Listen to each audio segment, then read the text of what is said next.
There's a lot of lies going on, and we're told that it is lies that Mr. Putin could have had anything to do with the crash that killed the Wagner Brigade leader Yevgeny Prigozhin, or indeed the person who founded the Wagner Brigade, Dmitry Utkin. And it's not clear whether Putin is going to attend his funeral. He says that Prigozhin had made mistakes. Well, that's putting it mildly. I think his biggest mistake was getting on a plane.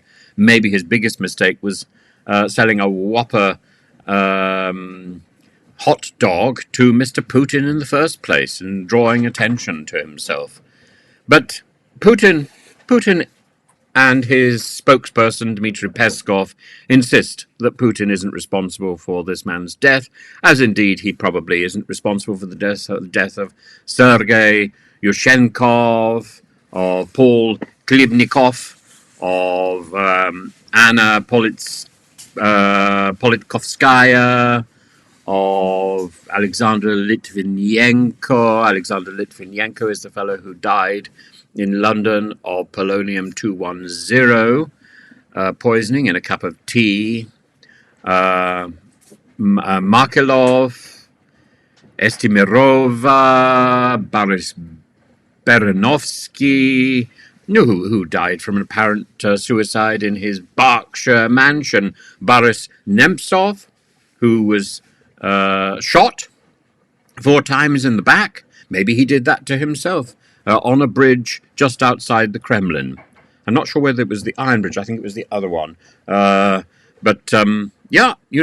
critical of Putin, and people die. Mikhail Lesin, I knew his family. Blunt force trauma to the back of the head in Washington in a hotel room in November 2015. Dan Rapoport publicly condemned the Russian-Ukraine war and emphasized support for Ukraine, discovered dead in his apartment building in Washington. Very strange. Maganov, Ravil Maganov, the Lukoil chairman. He died. He fell out of a window. In fact, falling out of a window has become something of a thing. Pavel Antov, sorry. Wasn't there somebody else? Somebody else also fallen out of a window. I've forgotten. There's such a long list, and not forgetting the Salisbury killings and the attempted killings in Salisbury, which also, I'm sure, had nothing whatsoever to do with Mr. Putin. The problem is the list of accusations is so great that it becomes very difficult to accept Mr. Putin's denial.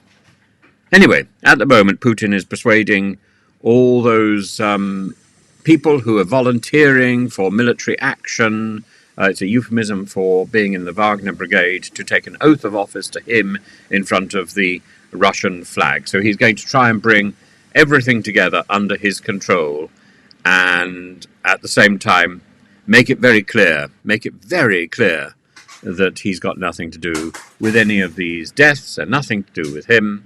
And it's just vicious rumors by the West. Of course, the rumors that he had ordered Prigozhin's assassination started on the Grey Wolf Telegram site, which is the Wagner Telegram site. So I think it started with Russia rather than with President Biden.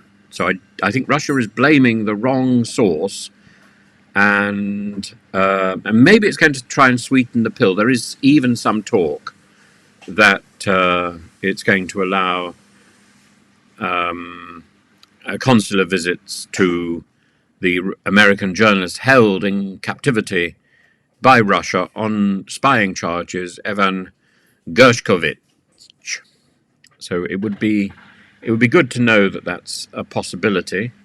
But I suspect it's something to sweeten the pill, because whoever it is not going to believe this fantasy that Putin had nothing to do with Prigozhin's death, whether he turns up to the funeral or not. Well, that would be remarkable if he does, I suppose.